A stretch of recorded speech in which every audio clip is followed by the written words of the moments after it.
This is my first rodeo. For those of you just tuning in, this is E.R. Donaldson filling in for C.D. Demitio and Riona Morgan, who were otherwise occupied today. So I'm the managing editor for Vagabond Media, and they brought in their third stringer to to try to make things work today. So thank you so much for being here. Good morning, Edward. How are you doing? Great. It is 5 a.m. in Melbourne, Australia, and I was thinking this was one of the ones that I might not make it to, but I was so excited by a bunch of things that kind of occurred to me in the middle of the night that I doubled down and made sure I got here so that you would not be singing to an empty room, I think was the way you put it. Hey, I appreciate you joining me on stage. Apologies for the little bit of a delay in getting things up and running here. Man, it is great to see such a deep team fielded from Vagabond Magazine, man. I mean, just absolutely phenomenal. Nothing slows this group down. Hey, I love that attitude, Dylan. How are you doing today? Man, I'm having a great day. This is just absolutely wonderful stuff here in Web3 land. Anyway, I got all kinds of stuff going on. I'm happy to chat about. For the main thing, though, I think I want to kind of focus on security today. Web3 security can be kind of tough at times because we don't have, centralized custodians to watch out for us. And so sometimes we get hacked, sometimes bad things happen. And what we're doing as a community is trying to rally around a recent hack that occurred against one of our own, EZinCrypto. Got to hear the story on Easy's Corner last night. It sounds rough. It sounds to me like somebody, specifically came after our friend and took his belongings. And that's really not cool. So we're going to host a benefit concert and probably launch a meme coin around the concept of Web3 security. Which will be airdropping to people that are paged out members and WIP participants and other things like that. So that's kind of my big focus today. Sorry for the long explanation, but I mean, Web3 security is just really, really important, and we're going to find a way as paged out to invest in this and make it much, much harder to attack our group members this way. Hey, and a worthy topic, Dylan. So we're definitely going to get you on the microphone. We're going to talk about that in a little more depth in here shortly. First, I also want to greet Odd Writings, who's up on the stage with us. How you doing, sir? Hey, I'm doing all right. I've been concentrating on. I've got this idea of maybe having poetry on playing cards, and I don't know if it's even doable or makes any sense at all. But I'm just concentrating on that and getting my T2 article out. But yeah, I saw the mentions about what happened for EZinCrypto, I forget his name, but yeah, saw it on Discord, along with hundreds of other messages that I'm trying to catch up on. So yeah, that's security is a good topic to have. Yeah, it is a very pressing one for sure. I mean, you hear about these things and the losses are in the thousands, if not the tens or the hundreds of thousands for some people. And it just seems like even using security best practices, sometimes, they're coming up with new ways to enact illicit behavior. So I definitely want to get into that. But real quick, welcome Authored Style. I see you in the audience. If you want to jump up on here, feel free to request. Other than that, I want to turf it first to Edward. There's some big things going on. A couple things that I definitely wanted to talk about today in the first half hour at least is the T2 writing contest and Twig. The Twig project that you've been working on. So, Edward, I'll leave the floor to you for a moment. I appreciate that, and I think that we'll hit both of those at least tangentially as I try to make good on my promise to explain the overlap in the Venn diagram of a writer named Ren Murphy, who you may never have heard of. A couple of people that you probably have heard of, Tim Ferriss and Hugh Howey. Then two projects that you mentioned, T2 World and Twig, but also Lens Protocol, and the intersection of those diagrams, ER, is actually you.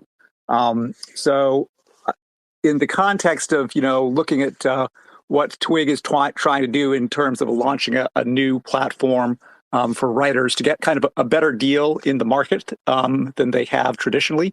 One of the things we're talking about is, are there some, big name authors that might be interested in this? And, I thought it was going to be a very small group of people. And one of the people that was on my very short list was Hugh Howey.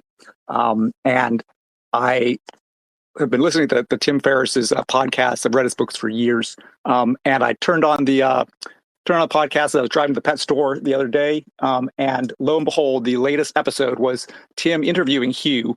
And they were talking about stuff that, if you're a writer, it's a must listen. I'll pin a tweet up in our little Spaces nest up here. But it's well worth the time spent listening. Because Hugh has done some stuff that's really kind of unknown in the industry, or at least unspoken about. And so I was like, well, I want to, maybe talk about this. And I was trying to find you on Twitter in the middle of the night, glasses off, difficult. And for some reason, I was not getting, your @ to come up. And so I was like, well, let me just put E.R. Donaldson in there. The first thing that comes up, incidentally, if you put, E.R. Donaldson in just a Twitter search, is a note from 2021 from Ren saying, hey, my good friend ER is a great writer, but he's not on Twitter. But his story is really good, so you should go read it. So I found it amusing that the first, because one of the things we talk about as writers is discoverability. And we have another lady who has a relationship to you that you don't know about. But she's, I think she goes by the extroverted introvert. She's also in this writing contest. And she, like you, is one of the first of the weekly winners. And one of the people in her group was like, hey, can we promote you on Twitter? And she's like, I'm not on Twitter. They're like, could you come for this? And she's like, no. But so that's a bit of the Venn diagram there. What have I left out? It is, Lens Protocol and T2, I think, because that goes back to this question. So then I said, well, okay, that was 2 years ago. And ER is objectively probably a better writer, at least within his genres than I am. So surely he's got a bunch of followers now. And that's where he gets all his readers from. But the answer is no. Twitter followers are not probably where you're getting all your readers from. And I guess I'm still calling it Twitter. That goes to the point that there's a bit of a problematic platform in some ways, yet here we still are. But there are now alternatives that include Lens, and there's also, I think, what's the other one? Warpcast. So I'm very curious to see what you think about, the question of discoverability. How do we find writers? How do writers, get in front of audiences?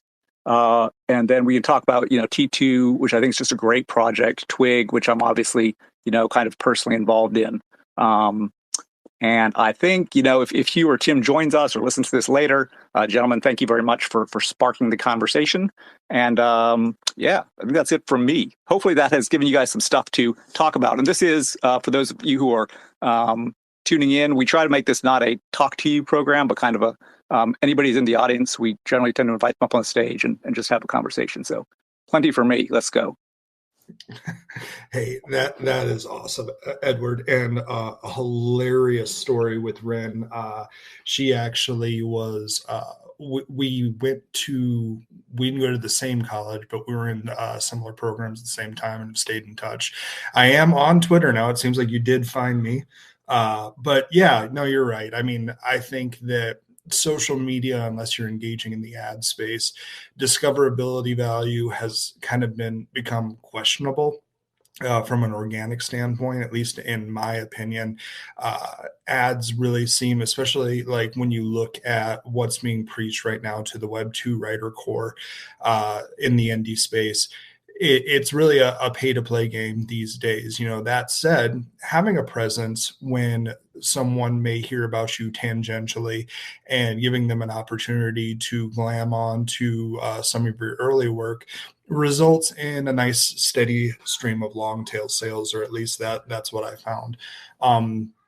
just one more point, and then I want to hear some of the other thoughts on this. That was one of the things that really attracted me to the Web3 sphere in the first place. I mean, because your craft, your writing, really speaks for itself, and I'm a firm believer that the cream really rises to the top. So my thought was, okay, I primarily write speculative fiction, and at the time, Web3 seemed very much a sci-fi concept with a lot of potential leaning into the sci-fi sphere. We talk about being digital citizens. AI is a huge part of our conversation, and the potential for the blockchain technology is massive. So I'm like, this is where my audience is. So finding platforms like the T2 world and this competition, that's exactly why I joined up. I wanted to get my work out in front of other folks, but I'm interested, odd writings, Dylan, what are your guys' thoughts on discoverability? How do you get your work out there for everybody to consume? Well, man, thanks so much for tagging me in here. I'm actually kind of going through a strange thing regarding my own writing in terms of discoverability, because my most recent piece is actually a flop on T2. I think it's only got 6 time points and like 2 likes.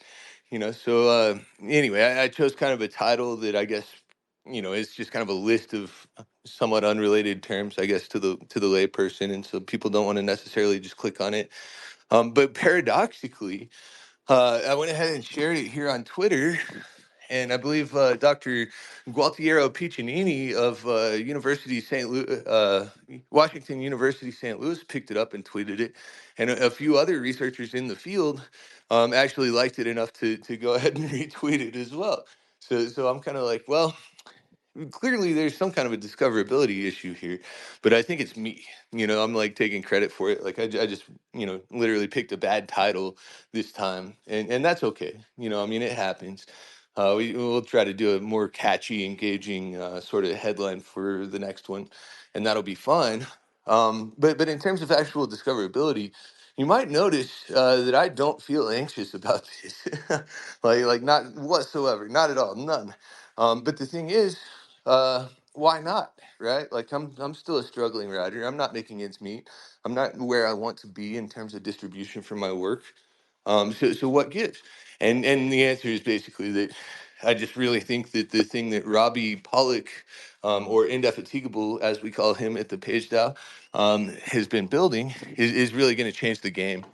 I mean, also, I'm seeing like a little bit of interest in terms of collecting NFTs of my work, which I think is really cool.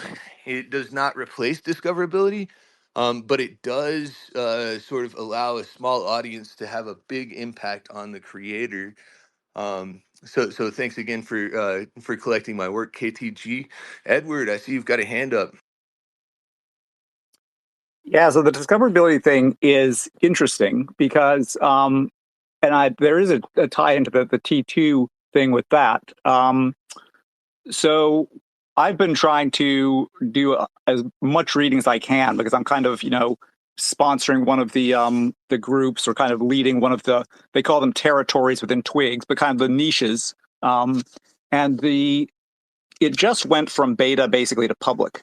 So we went from having, I think, maybe 10 or 12 curated of these territories, and now anyone can create and curate a territory, and just keep up with what people are posting in the territory that I'm sort of hosting has been massive, and probably more reading than I can actually do. But I'm trying to keep up.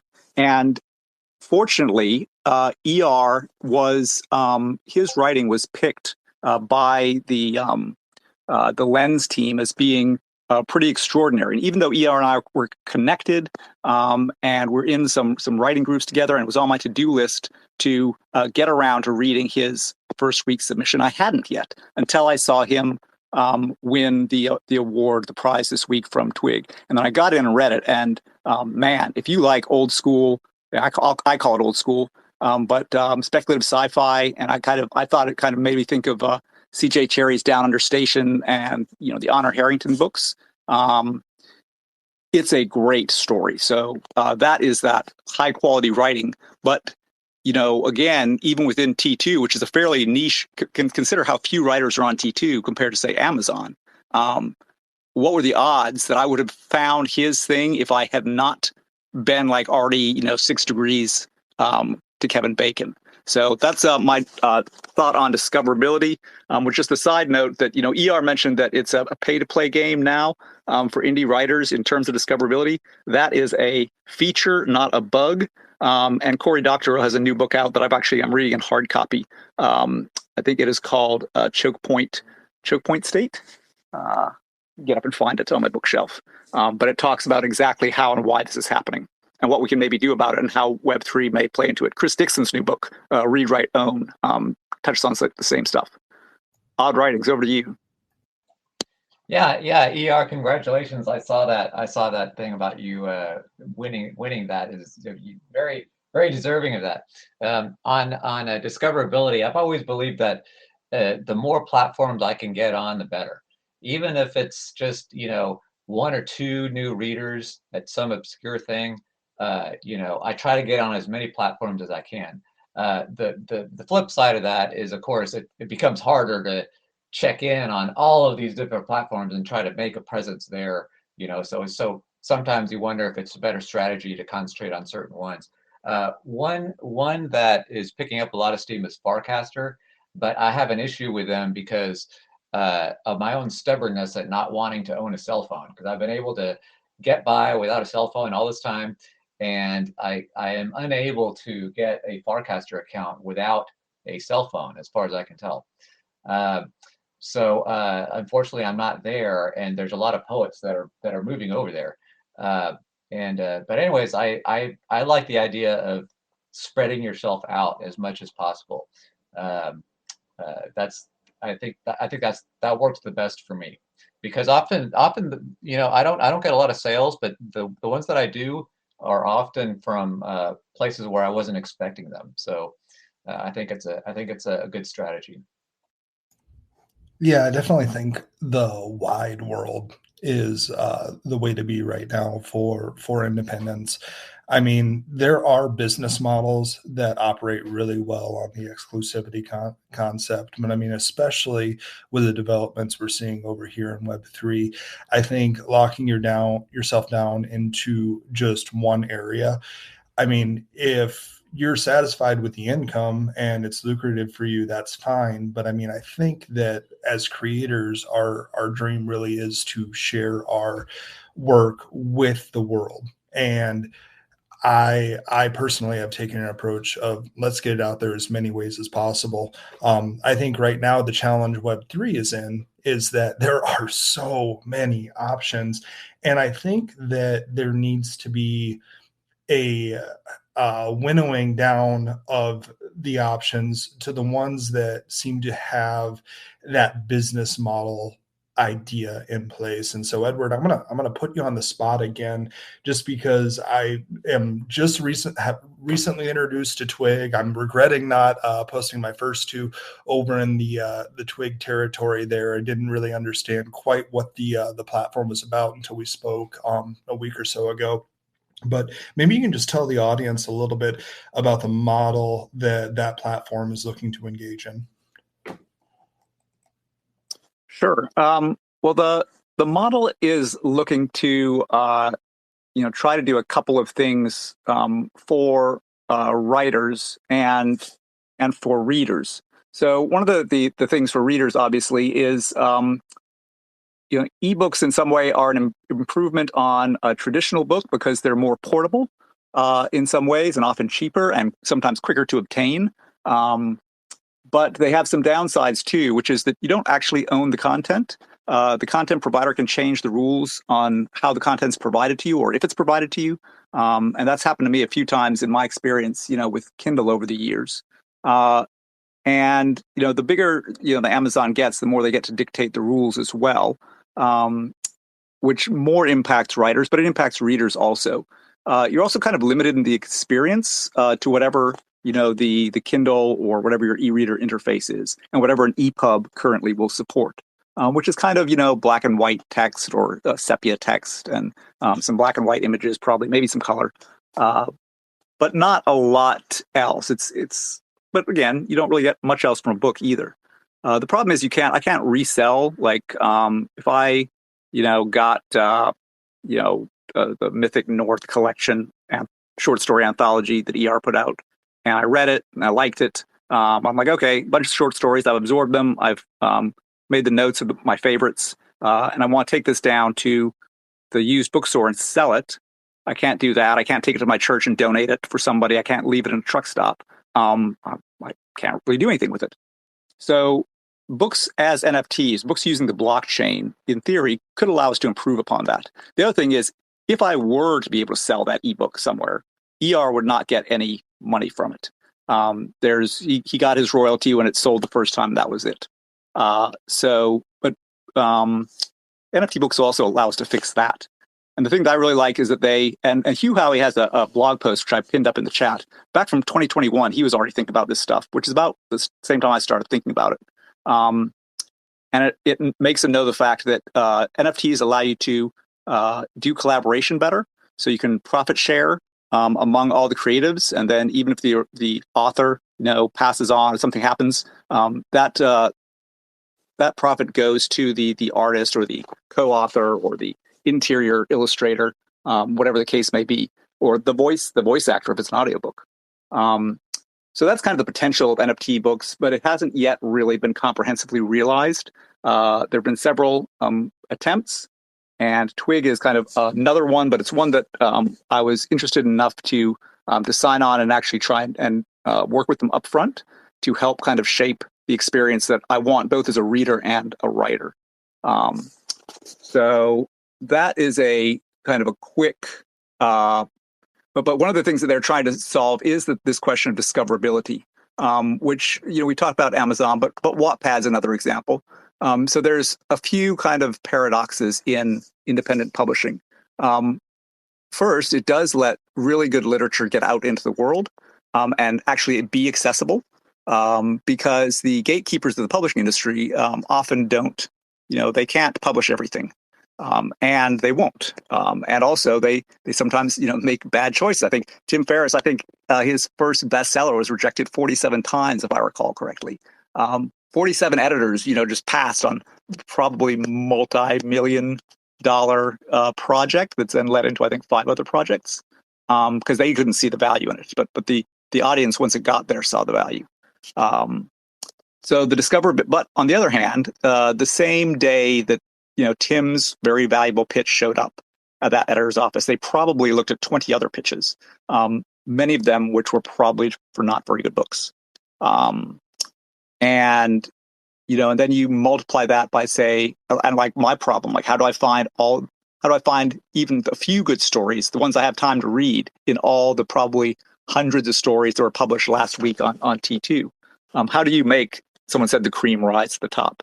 And the way Twig wants to do it is with an algorithm that's basically powered by readers. So readers would have a supply of these tokens, and they could pledge them to an author that they liked.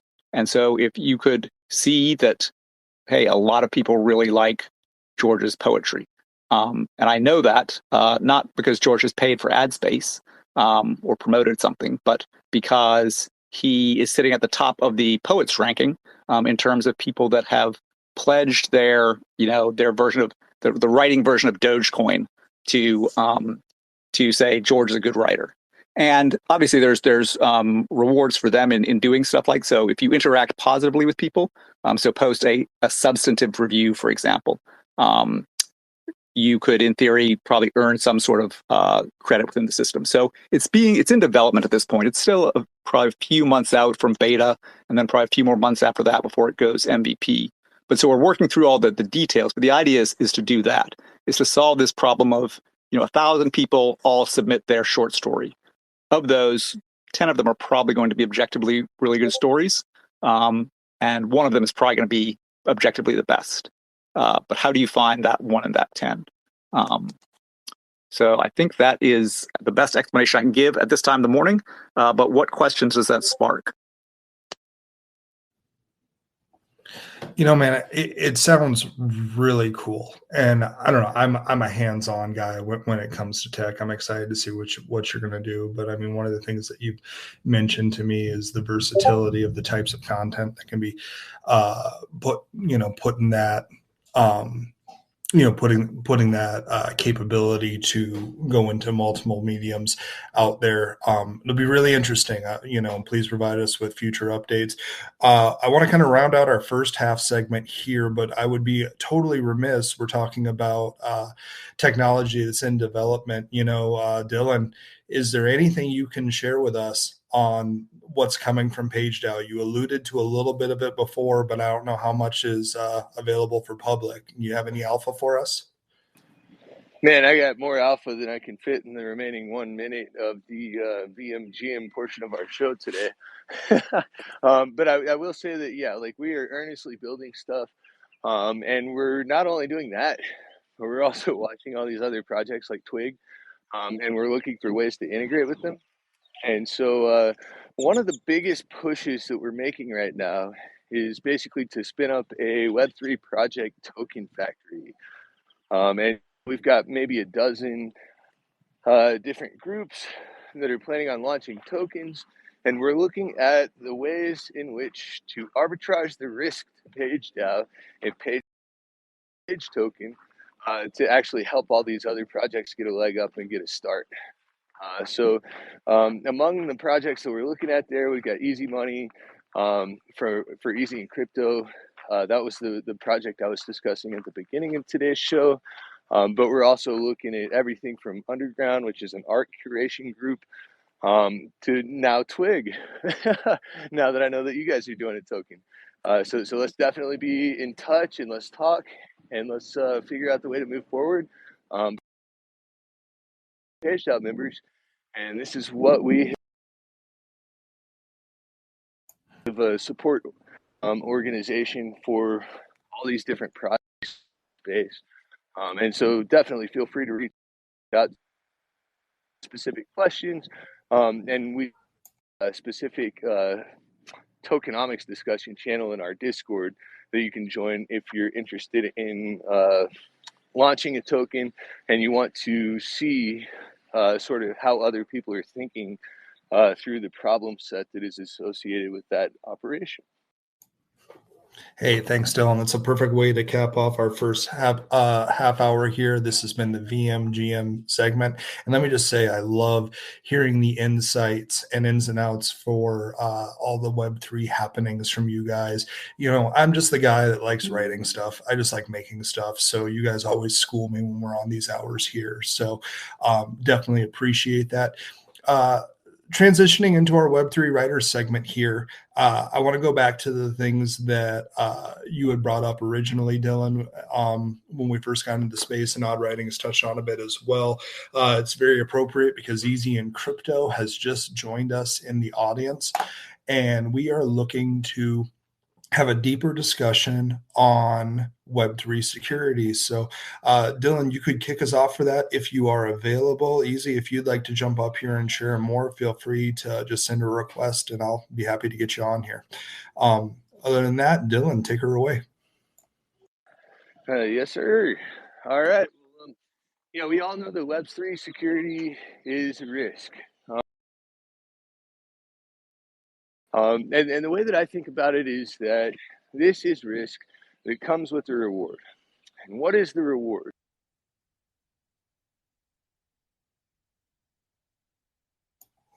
You take a non-custodial wallet, you put your assets in there, and you have absolute control over what happens to those assets. Unfortunately, it's possible that somebody else will get your key and they will also have unconditional access to those assets through your wallet. It'll even look like you did it. This is the core weakness of Web3 today.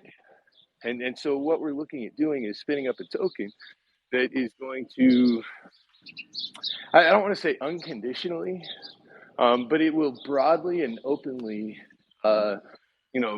back various different software solutions to elements of this problem. So the software solution that I'm putting forth is actually just using multi-sigs My argument is, hey, we've got DAO now, and DAO actually makes it super easy to spin up a multi-sig.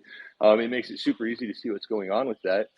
And better, if you have a multi-sig that requires 2 or more private keys to send funds from, and you keep your big bags in there, there is absolutely no way that someone who gets access to only one of your private keys is going to have the opportunity to rob you. Better, you will be able to convince them, or you convince them. You will be able to force them not to send the assets from your multi-sig if they try. And you can kick that wallet off of the multi-sig so that they can't try anymore. It's basically a level of management that we get access to just by putting the effort in. And there's no protocol necessarily.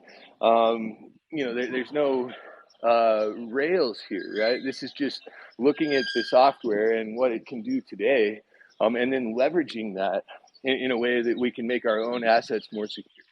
And so my thought is that we start there. We back Musashi to build his tool to educate users about how not to get their wallet permissions hacked, and to retrieve assets from compromised wallets like the ones that I've got that still have NFTs in them from way back in the day that I would like to save.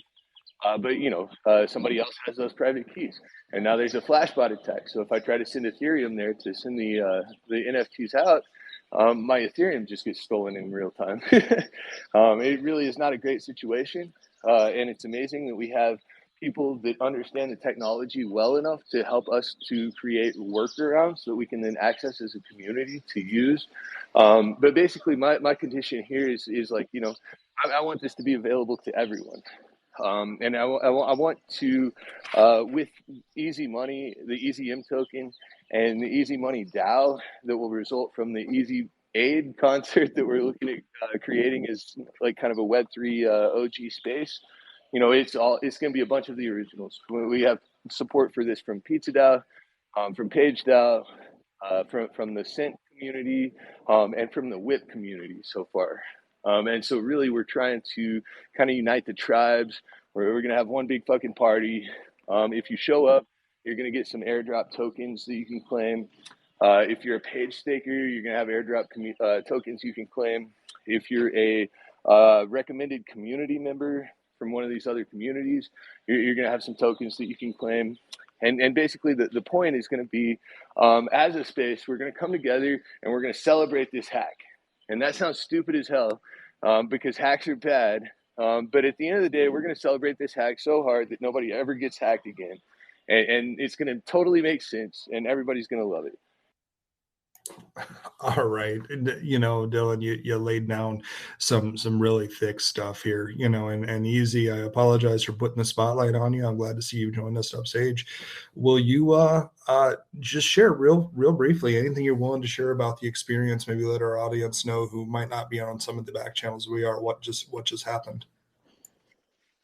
Absolutely. Hopefully my audio is okay. I was getting a little ruggy, but it's coming through solid now. So just, okay, it looks like my audio is good. So for starters, I'll just kind of go over what happened. And I did put, it's still on my pinned tweet because I wanted people to know about this. It's kind of embarrassing and all that, but screw that. We need to be open and honest with each other, with the real Web3 peeps. So I pretty much right away put it out. It was a new vector as far as I'd never heard of. I was having issue connecting with the DApp, and it's something that I've been using for a long time. I've been asking for like a couple days, actually for like maybe a week and a half, I think, in the Discord, talking about my connection issues, and nobody else was having the issue. So it was kind of like I wasn't really getting any solutions. And after a while, I went to the support channel. And I'm pretty sure I'm positive people, scammers, hackers are in our Discords. They're listening. They're watching for opportunities. They slid in a fake help bot into the support server. So I clicked make a ticket through the Me6 help bot. That's something that's been around for a long time. I got, a response to answer my ticket, started a conversation. They were very smooth. Hey, friend, yeah, we're going to help you out, fix everything. They gave me a DApp to connect to. basically explained that with my connection issue, it may take a few TXs to like clear it out, but then once we're connected, like all my connection issues will be solved. Don't worry about the gas fees. Obviously, we're going to pay you back. That's not on you. So they were very good with like, just kind of the conversation and stuff. So I had signed the transaction like 2 times, and I'm like, still hasn't worked. And he's like, another 1 or 2 should really do it. And I like did one more, and then I just got a feeling in my bones. I was like, this is wrong. So I went and opened up revoke.cash, started looking for any new permissions, went to the Discord to say, hey, I'm in a help bot with like somebody, and they were like, oh, that was a fake bot. Unfortunately, there wasn't any big blast announcement, but they had mentioned like in chat. I hadn't seen it just from missing that. So I wasn't quick enough on my revoke.cash. They got all my ENS, all my Rari, all my Whale, all my Matic, and it's like 12 G's. It's pretty crushing. Now, I've been able to move kind of past it with the amazing support of the community, and we are going to turn this into something positive, which is incredible. It kind of still feels weird to even say that, but it's what we're doing, and the amazing support really is what's just got me through this. And I'm super hyped for the Benny Edutainment concert, for the token. I think this is really needed. We need more tools. I did have a great easy corner last night. We went like, I think 5.5 hours or something. It was record breaking length, but like Mycelium jumped in. He's really on board, wants to get involved. He shared a story where he had some really heavy social engineering come through, and it was like a Zoom vector of attack. They tried to like get him to download a fake Zoom. They wanted to interview him for a podcast. They were really professional, so they were like audio checking and stuff, and that's how they were trying to basically take his whole computer. They were going to get everything, not just some assets in a wallet. So we need to be getting the message out more. Generally, in the past, it's been like when somebody gets wrecked, we're like vocal about it, but then it dies down. So we need to have consistency in the messaging for new people, for old people alike, to stay vigilant.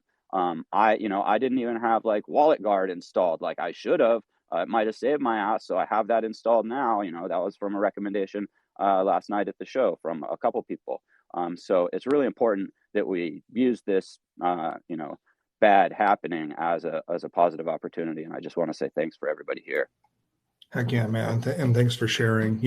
I mean, I think, Dylan, you're talking about some of the DAO plans you have. We really need a trusted source for best practices for avoiding things like this. I've heard about multiple wallets, having your soft wallet, your hot wallet, your cold wallets, things like that. But what we're really looking for here is a way to make this space accessible to everybody, and my grandmother can use a Kindle, I don't even know that I would trust her to equip her with a MetaMask wallet, much less some of the more sophisticated stuff that's out here. So I really think that by getting a set of best practices out there, this is going to make the space more accessible to a wider audience.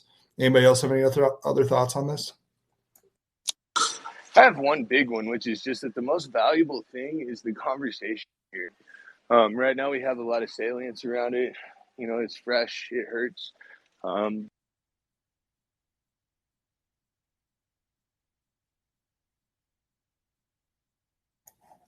Dylan, you might be getting rugged here. So, Edward, I see. Oh, go ahead. Yeah, I've got a couple of thoughts, and because I did want to tie this back into the writing aspect of things. Because hacks aren't exclusive to writers. But you mentioned best practices, and I think that is a key, is that there's a few things that kind of really do need to be written in this space. And one is best practices around security. Another is best practices around kind of marketing yourself. Because they're, of the various options, what works, what doesn't. So there's a lot of stuff that within the community, and one of the things that we haven't touched on, but it's a bit of an element, is sort of with books, there's pretty much kind of a standard, right? It's a trade paperback in some, depending on what part of the world you're in. It's 6x9, or it's an A5, and there's hardcovers, which could be various sizes, but they have some distinguishing characteristics. And there's EPUBs and audiobooks, which have a pretty set technical standard. What's the quality for the audio? What is the format for the ebook? It's an EPUB. Within Web3, there is not yet any sort of standard for which is good and bad, because we talked about it's good because in theory we can do a lot of different kind of storytelling, and it can be troublesome though, because we have virtual spaces and not everything displays as well in virtual spaces. And then you mentioned accessibility. How do we make it easy enough that your grandmother can read it just as easily as a Kindle? But also robust enough that if someone wants to go deeper and pledge tokens or interact with multimedia content or edit and post multimedia content or display it in a virtual world, how do we do that? So yeah, those are my two thoughts. Is that there's a definite need for again the handbook on security, but security has a link to the writing stuff. If it's so hard to access your wallet that you've got to go with two friends to the bank vault in Fort Knox to get your gold, then you can't really do as much with your gold. So we need to, and if it's too easy, then it is also a bit unsafe. So getting that balance right, but also explaining to new people what that balance kind of looks like or what some options are. I think really great conversations to be having in the space. But as writers, hopefully conversations that we'll have in writing, because the reality is, I think this space is being recorded, and it'll probably be posted somewhere, and some people may listen to it in their car. But if I'm going to sit down and actually do something, go through a checklist, I much prefer to do that. I'm a visual learner, so I would probably do that off of a written document as opposed to an audio file. Hey, you nailed it. I mean, with the folks that attend here, we have some of the smartest folks in the space that I have personally interacted with, and the creative impulse runs strong here. But yeah, I think that we should put a call out, to anybody who may be here now or listening in the future. This is an opportunity, and heck, you as participants in this space, maybe you're going to be the first to mint the gold standard instructions.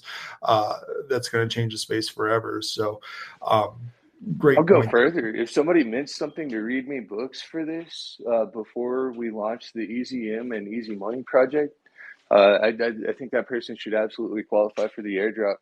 There should be a special airdrop for folks that get out there and that start to execute in this direction today, because there's no reason to wait. This is the priority for the space.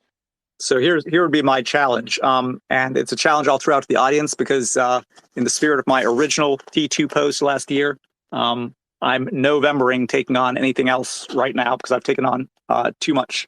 But there, within T2, some of the original forums, there's some very Web3 specific one. I know there's one for DeFi. I can probably go look at it, but I'm sure that there's a forum that is aligned with readers and writers who are the developer side, who have the knowledge needed to do that. And if someone was to post a prompt in one of those and basically say, here's what we're looking for, the format is write it out as a T2 essay that can be, copy and paste into something bigger. And the reward, in addition to whatever you get for T2, if you're in the contest or doing anything else, is this airdrop. Go to it. I think it'd be very interesting to see what that community of writers would produce.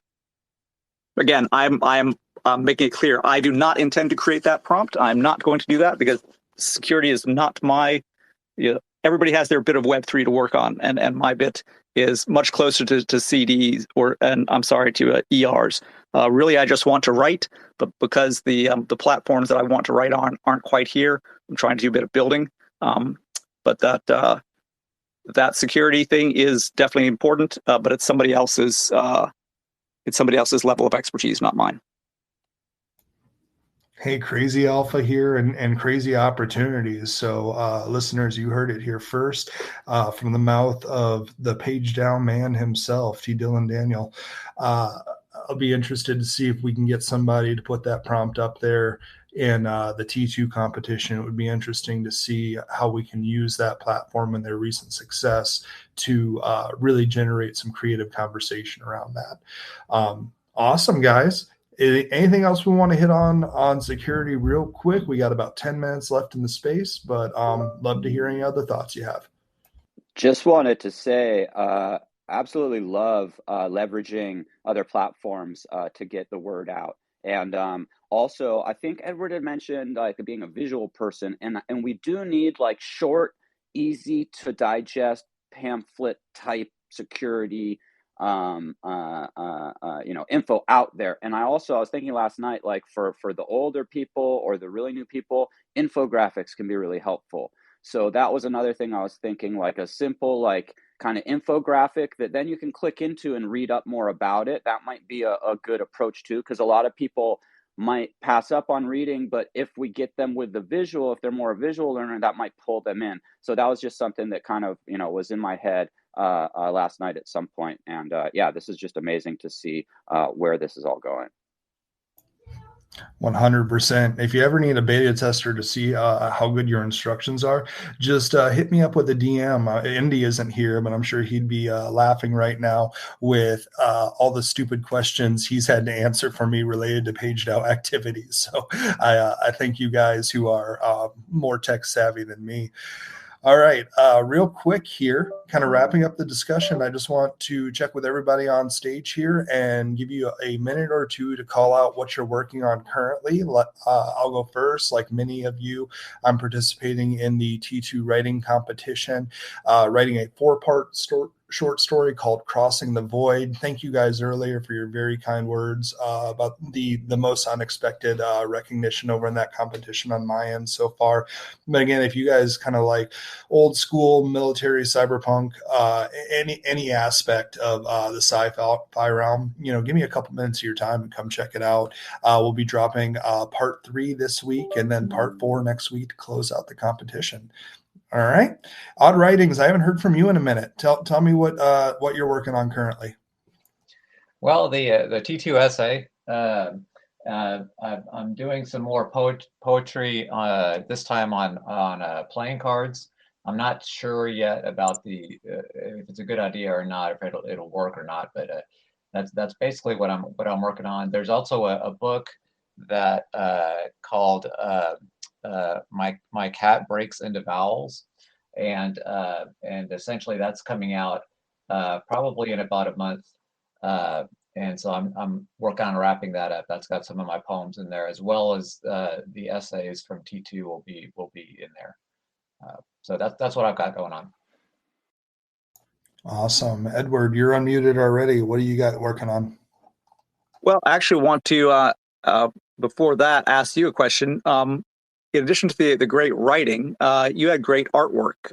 How did you come up with that picture of your hero that is the cover art for the first, well, I'm not sure he's hero. It's the general. It's one of the main characters. But how did you come up with the cover art for that one? Because that looked amazing. Oh, thank you. I'm an avid Midjourney user. I also, if you look at some of my first published works, Starspire was my first book, launched back in, I believe it was 2020. I did all of that before the advent of AI imaging. So I'm a major photo manipulator, photo editor, and I do a little bit of 3D modeling. So I kind of work it all together. For the stuff for T2 World, I've kind of been largely dependent on Midjourney. But yeah, I do a little bit of art on the side. Thank you for asking. Oh, that's awesome. And I do want to invite Ephraim up, Ephraim Nadoro from Kenya. A poet that I've worked with a few times now. He's collaborated, I think, he has works in both of the arts and poetry journals, but he's got a new piece on Solana that is really, and I pinned it up in the chat. It is really worth listening to. So there's a spoken word version video that's pretty powerful, both visually, but also the audio. And then there's a text version with some visuals that's on Solana as an NFT right now. So I just want to shout out to him because really an extremely moving piece of artwork for anybody who's ever had a relationship that didn't quite go maybe where you both hoped it would. That's awesome. It looks like Ephraim may have dropped out here briefly. If he jumps back in, we'll definitely get him on stage. We had Pamela come up from the audience. How are you doing, Pamela? I've seen you here most of the space. What are you working on today? Hello, everyone. Nice to hear about your histories, and I'm calling you writing in the Web3. But all start with a history, and I think it's a good way to improve our imagination because I start with a short history I thought about ants and fungi, but then when I was writing, I realized that I need more time to complete or to finish my work. So I'm so excited to write because every day I have new things to do and write in this short history. I think it will be a long history now. And also I was reading your writes and and I was so impressed. And what are you doing, Edward? I you are writing a book, so it's so good. So thank you for having me here, and I think also I invite you to read me in T2. I have a short history. It's also I have science dissemination articles, and well, and that's all. Thank you. Great, Pamela. Thanks for sharing that with us. And feel free to drop a link to your stuff either in the nest here or if you're on the VM server, go ahead and put something in the promotional channels. We'd love to check out your work. Anybody else want to volunteer about the projects they're currently working on? Yeah, I'll jump in. I've got kind of two main foci right now, one of which is the token factory I was talking about a little bit earlier. The other of which is basically just trying to keep everybody off Robbie's back till the new PageDAO app launches. So really exciting stuff. I may throw something from PageDAO in the nest. Give them a follow if you don't already, folks. Thanks so much. Awesome. Thanks, Dylan. All right, looks like we got, all right. Might have dropped Easy as a speaker here. Easy, do you have anything you wanted to share? No, I think we're okay. All right, guys. Well, we're getting pretty close to time. Any last words? Last call for commentary. Hearing none. Oh, here we go. Just one more time. Big thanks to everybody out here. I'm currently working on getting a bunch of musicians and artists and poets and everybody to come for the concert. We don't have a date locked down yet. We will very soon. We're kind of trying to figure out if we shoot for like really quick or maybe like a week after NFT NYC, just because that's coming up. And I know that a lot of people get busy around that time. So that's kind of I think the only issue we need to solve is date, and then we'll be rolling forward really hard. A lot of people want to come and read poetry and do raps and sing songs and share art and obviously share stories, different stories about different hack vectors and stuff like that, because the big part of this is education. So we'll be doing the edutainment. And I'm working over with Slingshot DAO, which is pretty cool, easy to follow on Twitter. It's more into bringing community gaming ideas to life. It's pretty interesting and actually probably the most successful from launch DAO that I've been a part of. They just, really good crew. They put a lot of work in before launch. So if anybody's interested, you're into gaming, you can check that out too. Awesome. Thanks, Easy. Edward, last comments? Keep writing. Yeah, just writing. Got a lot to do. Need to get my T2 post in and a bunch of work stuff and some things that I owe my wife. And I think that is it. Yeah. All right, awesome. Well, thank you, everybody. Thanks for everybody who jumped up on stage for me. For those of you who may not have heard earlier, this is E.R. Donaldson, managing editor for Vagabond Media and my first ever space hosting gig here. So thank you all for your participation and your patience with me. Looking forward to getting this recording out here. I believe the customary sign off for this group is a real quick aloha. So on three, if you want to go ahead and open up your mic. 1, 2, 3. Aloha, everyone. Aloha. All right. Thanks, everyone. Y'all have a great day. Have a great day.